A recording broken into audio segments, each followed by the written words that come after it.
guys, welcome back to We Watch Movie. I'm Mike, he's Jay, and he's our late fucking Spider-Man Homecoming review. You guys haven't seen it yet, right? Quinjet nipples out, web swing fluiding, flux capacitor fluxing. Fuck it, we're ready to go. Homecoming was a success. I loved it. It was great. How are you guys doing? That's the end of the review. I wanted to leave the theater, twit out a twit, and say, suck a dick and die, fucking critics. I know all the Twitters. It was great. Actually, the critics gave it a really high rating, Jay. I don't know what the fuck you're talking about. They're my friends for life. It showcases really his struggle with the hero worship of Tony Stark and the Avengers and wanting to be like them, wanting to be on the team of the Avengers and just doing everything and anything he can to impress Tony Stark versus balancing his regular life, hiding his identity from his aunt and friends and his schoolwork and everything else, and also becoming the Spider-Man that we all know and love as he matured later on. This movie blends perfectly together. I mean, when I felt like I was watching, Diary of a Wimpy Kid, 10 Things I Hate About You, Can't Hardly Wait, mixed with some superhero shit in the background. It's a great high school movie. Yeah, that's exactly what it was. And they cast him at 15 years old. I mean, honest to God, Tom Holland is the quintessential Spider-Man because Andrew Garfield, I loved Andrew Garfield better than Maguire. I just thought he was geekier. I thought his physique looked more like Spider-Man. It just seemed more like Spider-Man. Maguire was good, but those guys that they cast, they just seemed more mature in their age. I don't know. I mean, even though they were playing younger guys, they just seemed already mature. Well, there's nothing wrong with him, but Holland fits it more perfectly than you ever thought anyone could. Spider-Man in this pants. That's exactly what I was going to say. That's not what I meant to say. He fits right in your pants when you fucking try on a new pair of jeans, right in there. I didn't want that. I didn't mean it. Then some bad shit starts happening because Michael Keaton got tired of being Batman and being the good guy and said, now you want to get nuts? Come on, let's get nuts. He actually has a pretty compelling backstory as a villain because it makes sense. He's like the working man kind of villain. If you're gonna say one thing, I fucking love this movie. By the way, it felt like a fun high school movie, punk rock, but fun punk rock version of Spider-Man. But if I'm gonna say anything that I can possibly say against the movie, it was that. Hold your tongue. it was only that Michael Keaton's reasons for doing what he was doing. Like, they wanted so badly to make him a good guy but also a bad guy that sometimes I feel like they crossed over the bridge too many times. Like, oh, we want people to like him, but we don't. They went into the deep end a bit. Yeah, like they wanted to add too much to the character. Like, I couldn't tell if they wanted him to be a bad guy, asshole bad guy, or to be kind of a good guy, bad guy who you felt bad for. Michael Keaton is so interesting just because he is Michael Keaton and he's so fucking good that every time the villain's on screen or anything that has to do with the villain, you're interested in, you're right on top of. It's a good villain for the movie, but I think that's really, like, you gotta give all the credit for that to Michael Keaton because he was awesome in the movie. I love his batarangs, but yeah, either Keaton or I would have, honestly, when I was watching, I was like, who else could really pull this off? And I was thinking that another good actor, Ray Liotta. Ray Liotta could. He could. Yeah, he could. I mean, Ray Liotta could do anything. He could sell me fucking, ketchup popsicles. Like white leather gloves. But I was thinking John Malkovich would be a pretty good Vulture. Listen, fuck face.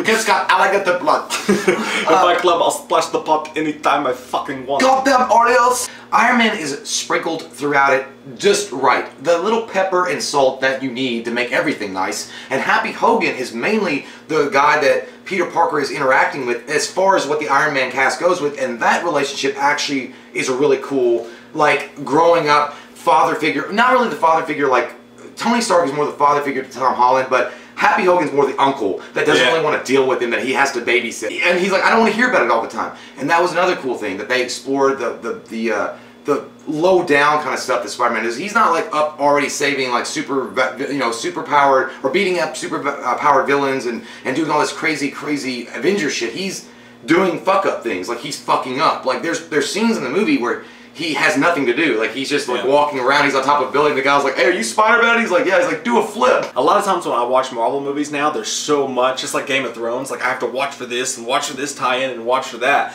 What I love so much about this movie, I was so interested and taken back by the storyline and what was going on that I didn't think about Easter eggs, I didn't think about tie-ins, I didn't care about this or that. I was fucking fascinated with just this movie by itself. You have Iron Man in it, but he's there to service this fucking story. Happy Hogan is there to service this story. They're not here to service other movies and to play out this branch scope.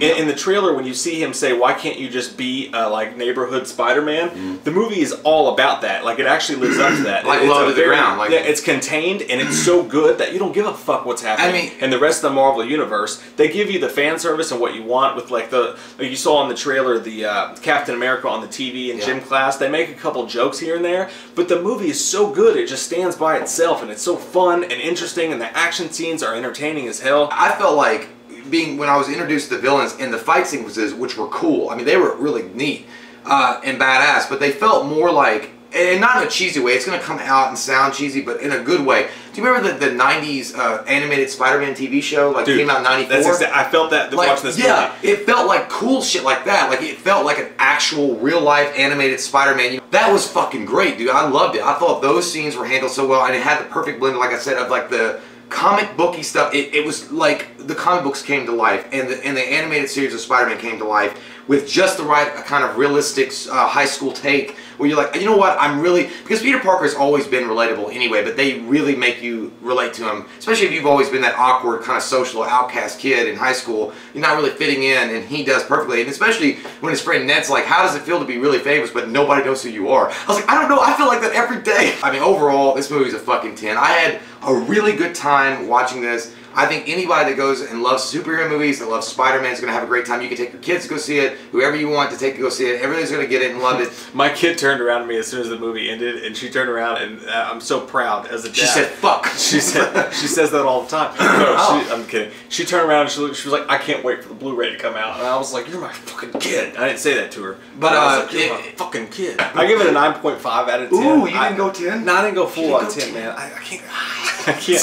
But, dude, I fucking love it. Why do you do this to me? I love this fucking movie. And for me, like, I know a lot of people just like everything that Marvel's put out, they love, and that's great. Oh no, you're being unpopular.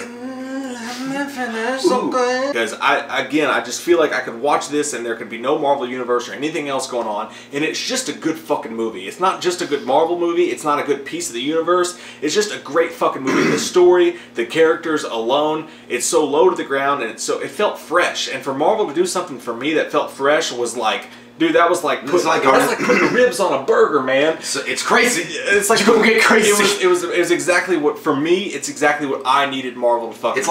It's like the first time you watch Guardians. Something fresh and new and different. I mean, it was all of a sudden, wow, it's not just Downey, it's super fresh. Exactly. Is that Clorox? But John Watts being the director of this, he directed Clown, which is crazy. He directed Clown and a Kevin Bacon movie called Cop Car. Yeah. I like Clown. It was so great. And the way that they made you forget about the other movies. We forgot the whole Uncle Ben thing, right? You've got Marissa Tomei as Aunt May. God damn. And see, like, they make jokes throughout the entire movie about how hot she is. Yeah, even Tony Stark's like, hey man, what are you wearing? Something skippy, I hope. I feel like Jim Carrey in Dumb and Dumber when he was like a tractor beam sucked me right in. It's a 9.5 for me. It's a full-on fucking 10 for Jay. He's got a real stiffy. And I can't get it down. Comment down below if you guys haven't seen it yet. Are you excited to see it? What are your reservations? What are you hearing? How do you feel deep inside, deep at night? Long whispering winds, Madonna. If you're new to the channel, follow us on Instagram at We Watch Movie. There's a ton of shit there. You can't get here. Facebook, Twitter, all that shit we're there. But mainly seriously, get on Twitter and Facebook, because this motherfucker likes to badmouth me on that shit. I don't have Instagram all day long. Twitter. He doesn't do it, so I can say what I want. I get my own free time. I just talk all fucking day. Everything you say, I hate. We love your fucking faces. If you're new to the channel, click that subscribe button and get some goddamn Spider-Man opinion. Subscribers! I just pulled subscribers and you interrupted everything. Thanks, Aunt May. We watched a movie. Yeah. We watched a movie. We watched it. We watched a movie. Yeah. You know what? We did a review. We watched a movie. We watched a movie.